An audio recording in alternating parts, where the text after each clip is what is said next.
Yo les gens, j'espère que vous allez bien, je vous retrouve aujourd'hui pour une nouvelle vidéo sur Forza Horizon 5 et on part ensemble aujourd'hui pour un nouvel épisode du Top Gear Equinox avec ce coup-ci la Ferrari J50 qui vient d'être ajoutée sur le jeu avec la Series 2 de Forza Horizon 5 et surtout avec le Car Pass.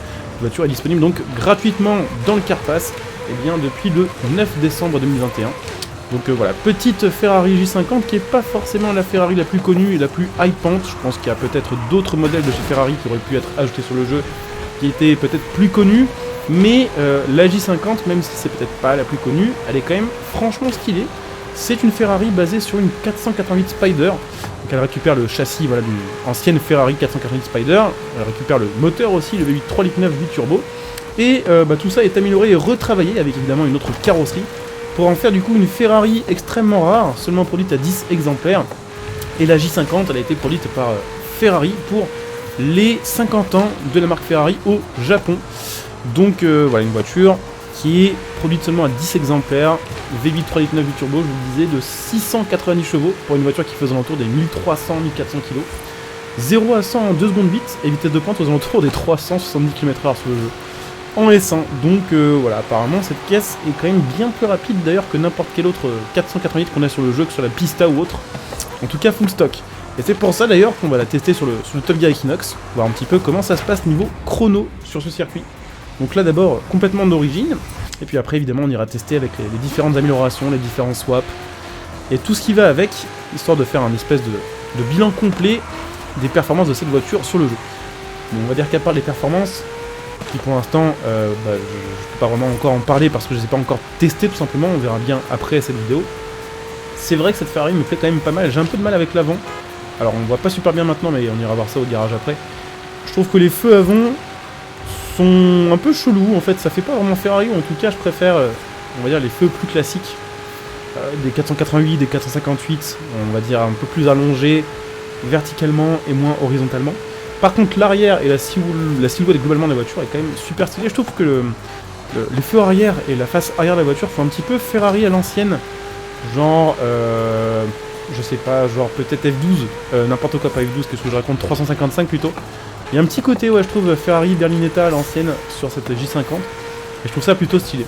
C'est une voiture que malheureusement, je pense que je verrai jamais de ma vie, parce que 10 exemplaires et je crois qu'il n'y en a pas un seul en France. Donc voilà, très peu de chance de l'avoir en vrai celle-ci, et surtout, bon, une voiture qui est de toute façon pas très sortie à mon avis. Ces voitures-là, produites à 10 exemplaires, on en avait un peu de collection. Les gens qui les achètent, les roulent genre 30 minutes, et puis après elles sont dans un garage, elles sont entretenues au final. Et puis c'est plus un objet de spéculation qu'autre chose, malheureusement. Elle sonne plutôt bien d'ailleurs sur le jeu, elle a pas tout à fait le même son que la 488, même si c'est le même bloc moteur, ils sont fait chier à faire un son très légèrement différent. Mais différent quand même, voilà, c'est la même base de son clairement, mais bon, ça sonne un petit peu différemment quand même, donc c'est plutôt assez sympathique de pas juste avoir fait un gros copier-coller comme ils ont fait sur FH4 pour tant de voitures. Pour le coup là non, ils ont pas fait ça, et ça fait quand même plaisir. Bon, après niveau maniabilité, c'est pas si maniable que ça.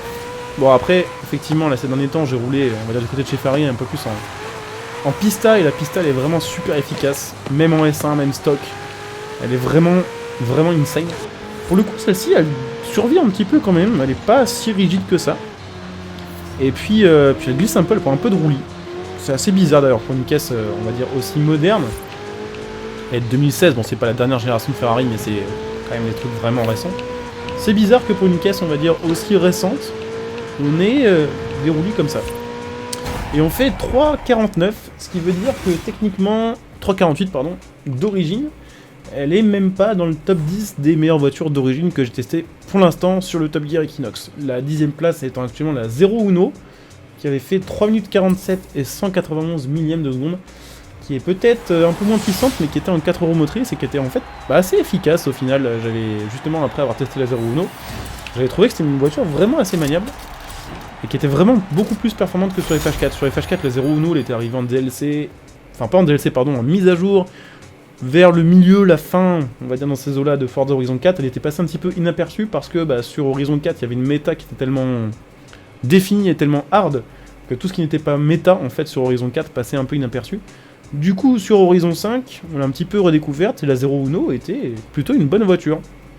Donc là, bon, la J50 n'est pas dans le top 10 pour l'instant des voitures d'origine, Après évidemment on va retester avec des améliorations, et évidemment après en 4 roues motrices et avec tous les swaps, sachant que sur cette voiture là il y a un swap seulement de disponible, c'est le moteur qui vient de la Ferrari FX6K, le V12 hybride 6 litres 3. Donc bah écoutez, c'est parti, le temps du chargement, je vais faire un petit cut et puis on est parti pour améliorer tout ça. Donc voyons voir les améliorations disponibles sur la J50. Je vous le disais, il y a un swap disponible, ce sera le V12 hybride 6 litres 3 qu'on ira tester un peu plus tard dans cette vidéo. Aussi les 4 roues motrices, puisque de base cette Ferrari est une propulsion, évidemment, c'est peut-être aussi pour ça qu'elle glissait pas mal d'origine, c'est fort possible. Mais d'abord, avant de passer sur ce genre d'amélioration très radicale, on va d'ailleurs, enfin plutôt d'abord tester les améliorations de base. Et déjà, ça va être pas mal, hein, quasiment 1000 chevaux, plus de 1000 Nm de couple. Et puis il nous reste encore beaucoup de choses à améliorer. C'est une voiture qui va certainement aller, je pense, presque en top S2 sans swap et sans les 4 roues motrices. Alors après, je sais pas ce que ça vaudra pour du rival. Je sais pas s'il y a actuellement une méta en fait en rival, ou si c'est pas encore trop le cas. On va dire que Horizon 5 est quand même un peu plus équilibré, je trouve, que Horizon 4. La méta, il y en a une, clairement, mais elle est un peu moins, on va dire, définie. Ça dépend quand même pas mal des épreuves, des circuits et du type de course que vous faites. Mais c'est possible qu'une voiture comme ça puisse être méta en top S1 par exemple, en corrigeant les défauts qu'elle a avec des barres anti-roulis, ce genre de choses. Alors que là, bon, en 1002 S2, au final, elle est moins haute que ce que je pensais en termes d'indice perf. On est seulement en S2 938, c'est assez bas. Alors après, on n'a pas encore tout amélioré, il reste le kit Forza. Mais le kit Forza, c'est sûr, par contre, ça va pas mal détériorer l'esthétique de la voiture. Alors certains vont me dire, t'as pas le droit de mettre le kit Forza là-dessus, c'est moche et tout. Je sais bien, sauf que grâce au kit Forza, on devrait gagner quand même beaucoup en tenue de route à haute vitesse. Là on devrait gagner, on gagne 0,08 à 200 km/h, donc on a bien gagné 0,2 ou 0,3 au final. C'est ça, on gagne 0,5. Alors il n'y a pas que le kit Forza, mais il en fait quand même grandement partie. Donc je vais régler ça vite fait, et puis on est reparti après pour tester ça en épreuve. Allez, c'est parti du coup avec la J50 sur le même circuit, mais ce coup-ci en mode amélioré, donc je le répète, sans swap pour l'instant et sans les 4 roues motrices. Et on devrait être capable quand même de gagner pas mal de temps, je pense, sur le chrono, puisque le gros problème de base c'était la tenue de route, et que maintenant en pneu slick et avec le kit Forza, ça devrait plus trop décrocher. Et vu qu'on a un gros moteur, qu'on a presque 400 Vmax, techniquement on devrait gagner quand même beaucoup. Putain, il est énervé le son maintenant en fait avec l'échappement course. Et le fait que avec la voiture un peu, c'est pas reprog, mais avec, j'arrive pas à retrouver le mot, mais enfin vous verrez. Vous pouvez peut-être me le dire en commentaire d'ailleurs. En gros on a réussi à passer le routeur de 9000 tours en gros à 9500, quasiment 10 000. Donc forcément c'est un peu plus aigu encore. C'est assez stylé. Et puis maintenant le comportement n'a plus rien à voir avec la voiture d'origine. Enfin, plus rien à voir. Il y a quand même un peu de roulis, ça reste une bagnole, mais je veux dire c'est quand même beaucoup plus efficace, clairement, que de série. Puis pas mal d'appui, mais ça c'est grâce au kit Forza, justement, c'est pour ça que je le mets, hein. Je sais bien, encore une fois, que le kit Forza il est moche. On m'a encore fait la remarque assez récemment sur la Chiron en live, parce que j'utilisais la Chiron avec le kit Forza, sauf qu'en fait, la Chiron avec le kit Forza est presque aussi efficace en virage qu'une Divo, et elle est plus efficace en ligne droite qu'une Divo. Donc sur les circuits où il y a beaucoup de lignes droites et beaucoup de virages, on va dire un peu rapides, la Chiron par exemple avec le kit Forza est meilleure qu'une Divo. Alors que la Divo, effectivement elle n'a pas besoin de kit Forza normalement de base, mais de base voilà, elle a plutôt un bon aéro. Donc voilà, le kit Forza a une grosse utilité sur Forza Horizon 5. Déjà ça rajoute beaucoup d'appui, et en plus de ça derrière il faut le régler quand même. Vous pouvez le régler soit plus on va dire sur l'appui aérodynamique, donc en gros pour la tenue de route à vitesse, soit plus pour la Vmax si jamais ça bride vraiment trop votre voiture. Mais là ça bride pas des masses, on est quand même à 385 km/h. Et puis au final sur un circuit comme celui-ci, même si on était vraiment réglé full Vmax, sur cette ligne droite on aurait tapé aller peut-être seulement 10 ou 15 km/h en plus. Donc pour le coup, pas très intéressant d'avoir vraiment un réglage full Vmax pour un circuit comme ça. Là ce qui est intéressant c'est vraiment plus l'appui, l'accélération et la tenue de route générale. L'intérieur est stylé, c'est cool aussi de pouvoir rouler avec quelques nouveaux cabriolets sur FH5. Il y en avait pas mal sur FH4, pas mal qui ont été rajoutés avec notamment le Carpass de FH4, comme la Gallardo Spider, il me semble qu'il y a eu la 720 ce Spider aussi. Mais pour le coup la J50, ça fait quand même plaisir de l'avoir. Perso, je suis pas forcément un gros fan des cabriolets, mais en avoir quelques-uns de temps en temps comme ça pour changer un peu d'ambiance, c'est un peu stylé quand même, je trouve. Et puis l'intérieur de la caisse est quand même cool. Pour le coup, l'intérieur c'est quasiment celui d'une 488. L'extérieur est quand même vraiment très différent d'une 488, même si c'est le même châssis et c'est la même silhouette globalement. Tout l'extérieur est quand même bien différent. L'intérieur c'est très proche, hein. C'est le même volant, c'est plus ou moins les mêmes matériaux. À mon avis, c'est plus ou moins les mêmes bouches d'aération, ce genre de truc. Ça n'a pas trop été retravaillé. Donc maintenant, est-ce qu'on va réussir à faire mieux que tout à l'heure niveau chrono? Ça c'est sûr que oui. Est-ce qu'on va faire suffisamment un bon chrono pour réussir à rentrer dans le top 10? Ça va être serré, mais je pense que oui. Je pense que oui, puisqu'on va terminer avec un chrono de 3 minutes 27. Ce qui fait que actuellement, dans mon classement des meilleures voitures full que j'ai testées en vidéo, je les ai pas toutes testées clairement, mais dans celles que j'ai déjà testées, on serait eh bien 10ème. Et du coup on ferait sortir du classement la Toyota NASCAR qui avait fait 3 minutes 31, qui d'ailleurs était vraiment pas si folle que ça. Donc c'est parti, on va maintenant tester la même chose, mais eh bien avec le swap et les 4 roues motrices. Et donc c'est parti pour le test final avec cette Ferrari. On va voir un petit peu de quoi elle est capable avec les 4 roues motrices et donc le swap de la Ferrari FX6K, donc qui fait maintenant 1400 chevaux.